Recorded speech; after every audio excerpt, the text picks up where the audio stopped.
Assalamualaikum warahmatullahi taala wabarakatuh. Bismillah, alhamdulillah, wassalatu wassalamu ala Rasulillah wa ala alihi wa sahbihi wa man wala amma ba'. Alhamdulillah, pertama sekali kita mengucapkan syukur kepada Allah Subhanahu wa taala.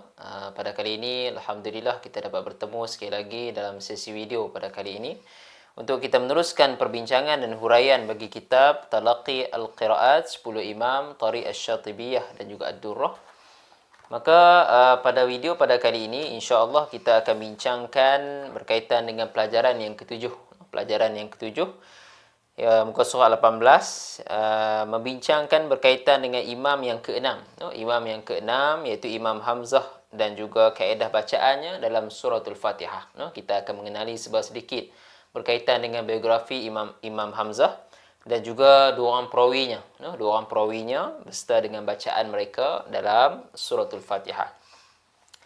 Baik, kita tengok ni di dalam kitab ni disebut di sini nombor 1 Imam Hamzah Al-Kufi, Hamzah Al-Kufi lahir pada tahun 80 Hijrah, wafat pada tahun 156 Hijrah, wafat pada tahun 156, dan nama beliau ialah Hamzah bin Habib bin Umarah Az-Zayyat. Hamzah bin Habib bin Umarah Az-Zayyat. Jadi kalau kita tengok di sini sedikit nama panjang dia lah, sampai kepada datuknya yang kedua, iaitu Hamzah bin Habib bin Umarah bin Ismail Al-Kufi. Al-Kufi, dan dinisbahkan kepada Al-Kufi ni kerana dia menghabiskan banyak umurnya adalah di Kufah. Baik, kemudian beliau merupakan seorang tokoh qiraat di Kufah selepas kewafatan Imam Asim. Selepas daripada kewafatan Imam Asim, maka Imam Hamzah dia mengambil alih tampuk sebagai tokoh pakar qiraat di sana. Dan antara ciri-cirinya yang ditulis dalam ni, seorang yang sangat wara', zuhud, serta tidak pernah mengambil upah mengajar Al-Quran. Masya-Allah, tidak pernah mengambil upah mengajar Al-Quran. Kita akan cerita lagi lebih detail berkaitan dengan perkara tersebut. Dan beliau merupakan seorang peniaga minyak zaitun. Minyak zaitun, sehingga dia digelar sebagai Az-Zayyat tu. Az-Zayyat adalah merupakan gelaran disebabkan dia merupakan seorang peniaga minyak zaitun, minyak zaitun. Baik, kemudian sedikit tambahan berkaitan dengan kepribadian ataupun biografi Imam Hamzah ni. Maka Imam Hamzah ni beliau mengaji kepada banyaklah ramai tok guru, antaranya Ibn Mihran Al-A'mash, Sulaiman bin Mihran Al-A'mash, dan juga wa ala Abi Hamzah Humran bin A'yan, dan juga wa ala Muhammad bin Abi Laila, dan juga beberapa orang tokoh lagi yang beliau sempat untuk mengaji, dan juga pelbagai dan ramailah, cuma disebut sini beberapa saja. Cumanya Ustaz nak sebut sikit berkaitan dengan sanad.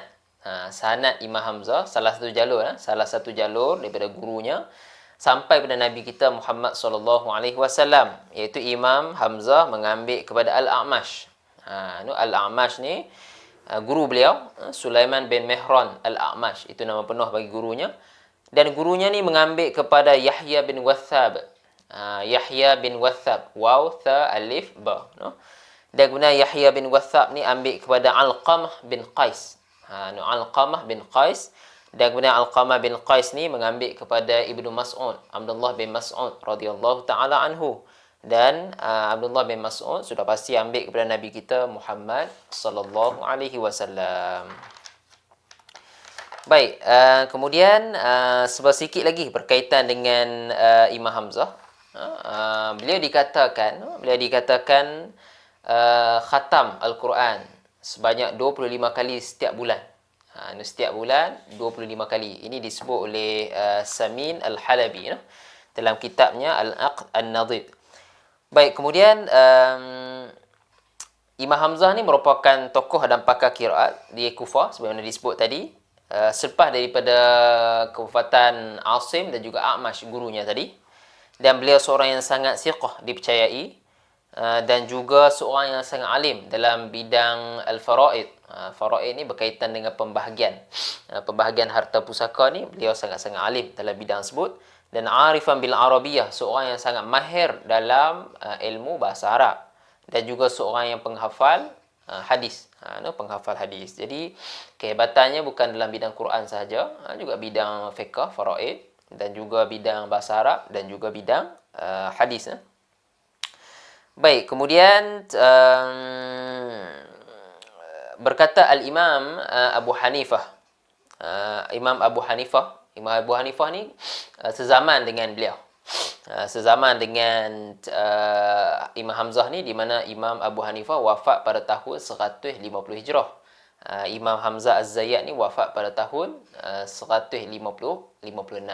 Jadi mereka di sezaman, dan Abu Hanifah pernah bertemu dengan dia dan pernah menyatakan bahawasanya Abu Hanifah kata ada dua benda yang ada pada diri kamu, yang mana kami tidak mampu untuk nak membantah lagi, tidak mampu untuk mempersoalkan lagi, iaitu dua benda tadi adalah ilmu Quran dan juga ilmu faraid. Jadi tuan-tuan dan puan-puan, tengok Abu Hanifah mengiktiraf kehebatan Imam Hamzah bukan setakat ilmu Quran tapi ilmu faraid. Baik, kemudian gurunya juga pernah memuji Imam Hamzah. Dia pernah mengatakan bahwasanya Imam Hamzah ni habrul Quran. Dakwat Quran. Maksud seorang yang ilmu yang sangat banyak, berkaitan dengan ilmu-ilmu, berkaitan dengan Quran. Masya-Allah. Baik, kemudian ia seorang yang khusyuk dan juga mutadarri', seorang yang kita kata tawaduk lah, kita kata. Seorang yang rendah diri, dan juga seorang yang sangat wara', seorang yang sangat wara', dan seorang yang kuat beribadat, dan seorang yang sangat zuhud. Dan juga beliau tidak mengambil upah, upah ketika mana mengajar Quran. Masya-Allah, tidak pernah mengambil upah. Sehinggalah satu cerita bahwasanya ada seorang lelaki yang mengaji kepada dia. Habis mengaji tu, lelaki tu nak bagilah sikit sedekah 2-3 dirham. Tapi Imam Hamzah kata, ana la akhizun ajran 'alal Quran. Aku tidak mengambil upah, satu upah pun daripada hasil daripada pembelajaran Al-Quran. Arju bizari al-firdaus. Aku hanya mengharapkan syurga firdaus daripada Allah Subhanahu wa taala. Masya-Allah, masya-Allah, no. Baik, kemudian ada diceritakan oleh seorang anak murid juga Imam Hamzah, Jarir bin Abdul Hamid. Dia pernah mencerita, dia kata pada satu hari, dia kata Imam Hamzah, dia kata lalu sebelah aku, dia kata. Dan kebetulan dia kata hari itu sangat panas. Sangat panas. Jadi Jarir bin Abdul Hamid ni, dia ni bila tengok tok guru dia lalu, jadi dia pun ada ayak kebetulannya, dia pun suarlah kepada guru dia untuk minum. Dia kata, ni tuan guru, ni ayak ni, minum ni, kita ni cuaca panas ni umpamanya. Tapi Imam Hamzah kata, Hamzah tak mau minum. Dia menolak dengan baik, kerana dia kata Jarir bin Abdul Hamid ni pernah mengaji Quran kepada aku. Sampai tahap tu, tuan-tuan dan puan-puan, dia tak mau ambil. Dia takut seolah-olah macam pemberian tadi hasil upah daripada dia pernah mengajar Quran bagi Jarir bin Abdul Hamid ni. Masya-Allah, sampai setakat tu, tahap tu, no. Dia punya jaga dia. Baik, kemudian banyaklah anak-anak murid yang meriwayatkan bacaannya. Antara yang famous Ibrahim bin Adham. Ibrahim bin Adham, dan juga Sulaim bin Isa. Sulaim bin Isa ni antara anak murid kanan, anak murid yang paling mahir berkaitan dengan bacaan Imam Hamzah. Baik, kemudian Imam Hamzah ni dia ada memperingatkan kita berkaitan dengan kaedah membaca Al-Quran yang betul, berkaitan dengan kita jangan terlalu menekan sesuatu huruf ni sehingga membawa kepada huruf tu jadi lain daripada orang Arab sebut. Kita memang nak baca bagi betul, tapi jangan sampai menekan sampai teruk sangat. Kita buat santai, dan juga bacaan kita bagi kena dengan lahjah Arab, cara sebutan Arab, tapi jangan sampai menekan. Gitu.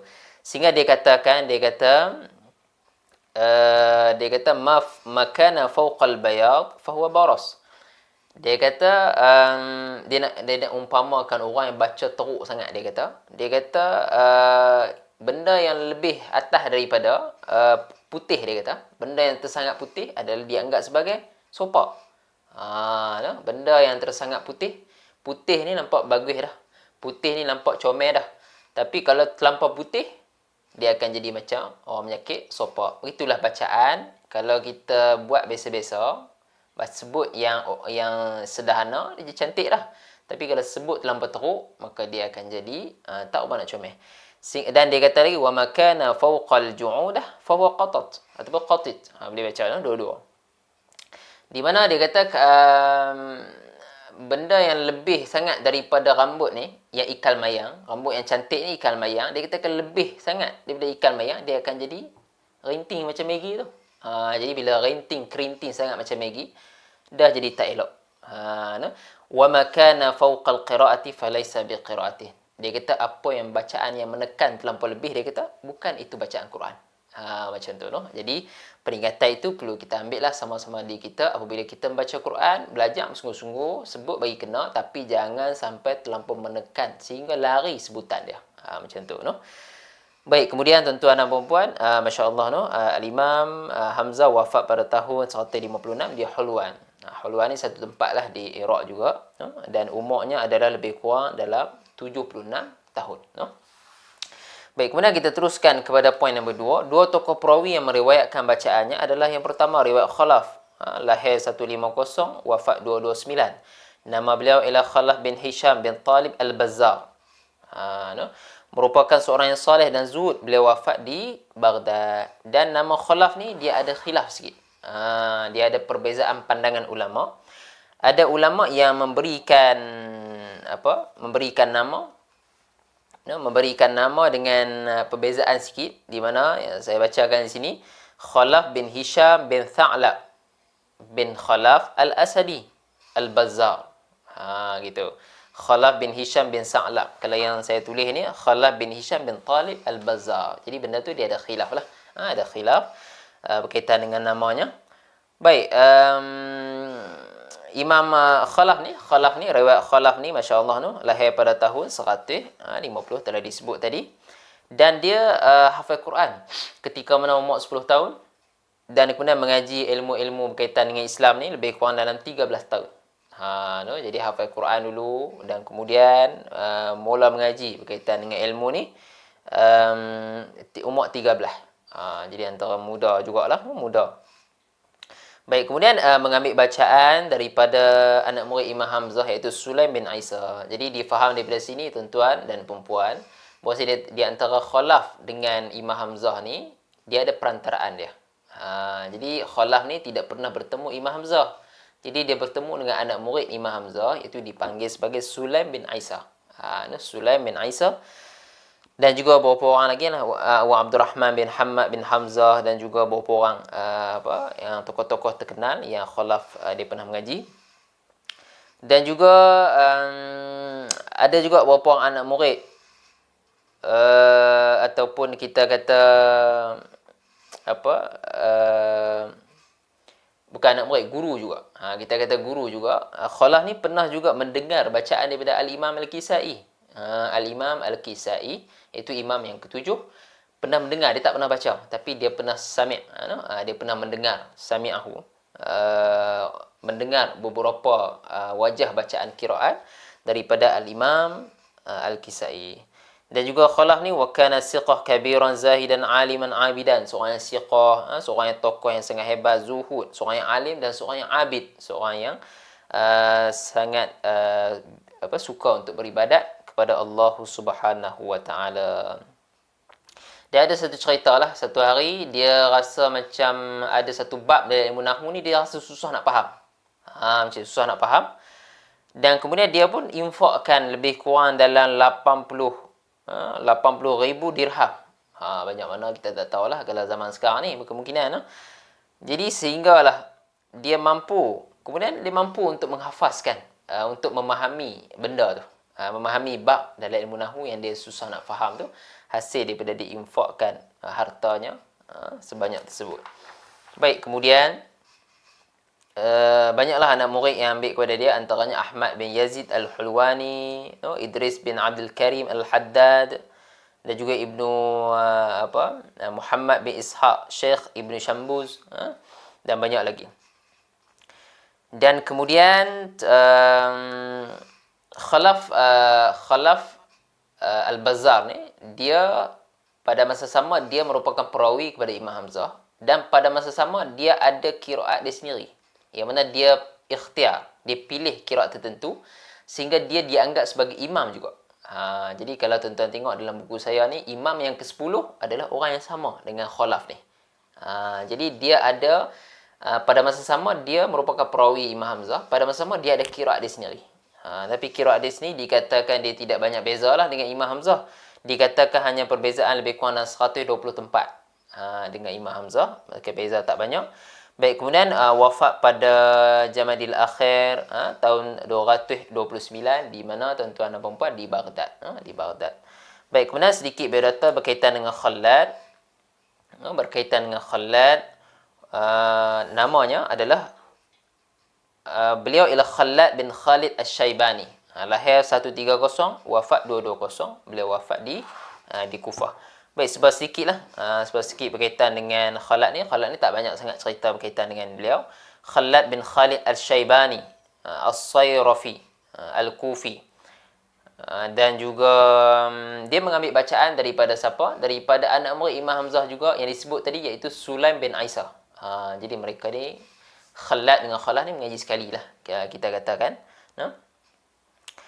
Baik, kemudian dia banyaklah dia mengambil bacaan daripada orang lain juga, tuan-tuan dan puan-puan, dan dia merupakan imam yang seorang pakar dalam bidang qiraat, seorang yang dipercayai, seorang yang muhakkik, seorang yang sangat kita kata ilmunya dakik lah kita kata, dan juga seorang yang mutqin, mahir dalam bidang Quran.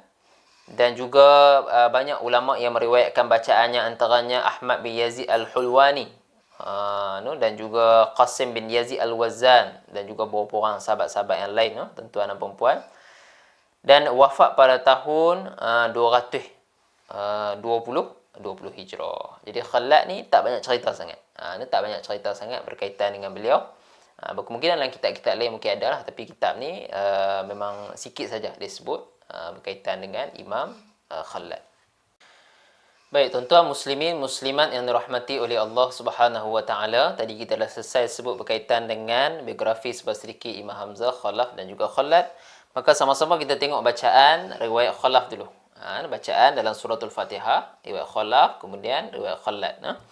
Baik, nombor 3, kaedah bacaan riwayat Khalaf dalam suratul Fatihah. Cuba tengok perubahannya adalah pada ayat yang keempat. Maliki dibaca dengan gugurkan huruf alif mat, dibaca dengan maliki tanpa alif. Ini biasalah, sedia maklum.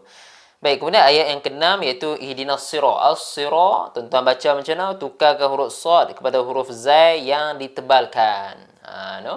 Yang ini dipanggil sebagai ishmam. Dipanggil sebagai ishmam sad, di mana huruf sad ni tuan-tuan kena tukarkan huruf sad kepada huruf zai. Zai, bukan zal, zai. Yang berada di belakang gigi bawah. Tapi tuan-tuan itbaqkan dia. Tuan-tuan tebalkan dia. Kita kata tuan-tuan datang ke sifat itbaq ni, maksud kata tengah lidah, belakang, tengah, semua naik ke atas. Tekap kepada langit-langit kita. Baik, jadi bagaimana kita nak sebut adalah ihdinaz zira az-zi. Zi, bukan zi. Kalau zi itu huruf zai nipis, ni zai tebal. Zi, za. Ihdinaz zira, zi, ihdinaz zira. Zira. Baik, cuba tengok dalam poin yang ke-9 pada nota kaki itu. Maksud menebalkan huruf zai adalah dengan meletakkan sifat itbaq padanya. Kaedah ini disilahkan dalam ilmu qiraat sebagai ishmam sad. Tu dia punya asas dia, ishmam sad. Baik, kemudian tuan-tuan dan puan-puan, cuba tengok ayat yang ke-7 juga. Sirata juga diishmamkan sad juga. Zirata, zirata. Zai yang tebal. Kemudian alaihim dibaca dengan alaihum. Alaihim pertama dan juga alaihim yang kedua. Baik, kita tengok saya bacakan kepada tuan-tuan dan puan-puan praktikal bacaan riwayat Khalaf. A'udzu billahi minasy syaithanir rajim. Bismillahirrahmanirrahim. Alhamdulillahi rabbil alamin. Arrahmanirrahim.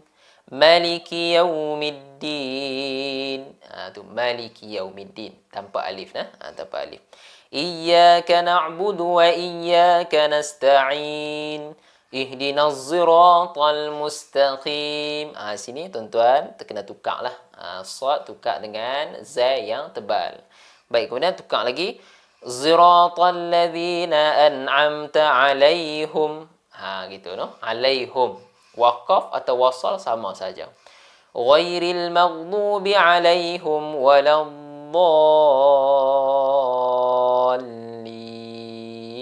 Amin. Itu bacaan riwayat Khalaf, no? Baik, kemudian kita tengok bacaan riwayat Khallat pula. Khallat ni ada beza ke tak dengan Khalaf dan surah Fatihah? Sudah pasti ada. Kita tengok nah, ayat yang keempat sama sahaja. Ayat yang keenam pun sama. Ihdinas zira juga.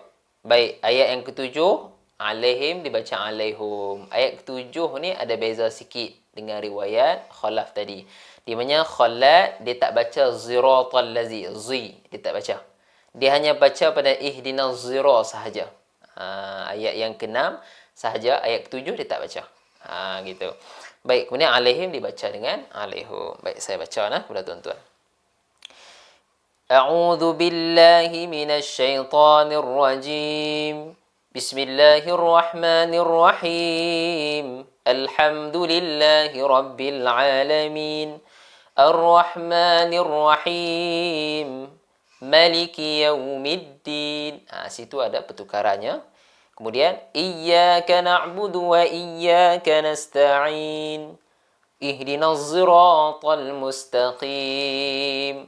Zira baca dengan ishmam sad. Kemudian seterusnya siratal ladzina an'amta 'alaihim ghairil maghdubi 'alaihim waladdallin. Amin. Selesai. Jadi huruf sirata jangan tuan-tuan jangan tukar ayat ketujuh tu jangan tukar. Ayat yang keenam sahaja. Baik. Kita tengok pula yang ketujuh, kaedah baca Imam Hamzah gabungan.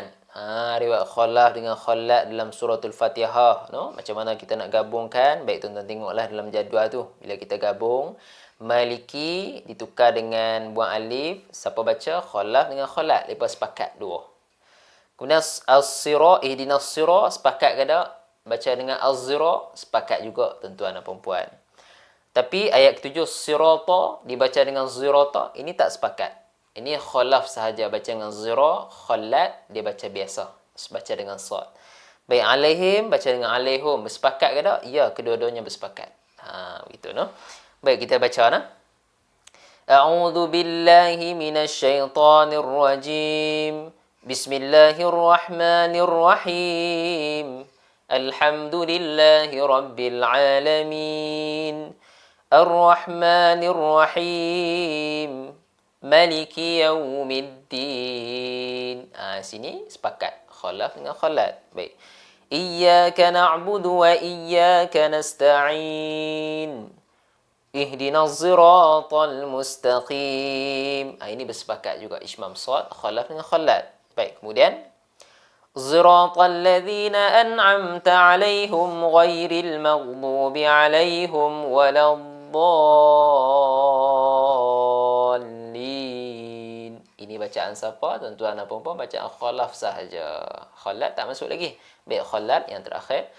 Siratal ladzina an'amta 'alaihim ghairil maghdubi 'alaihim waladdallin.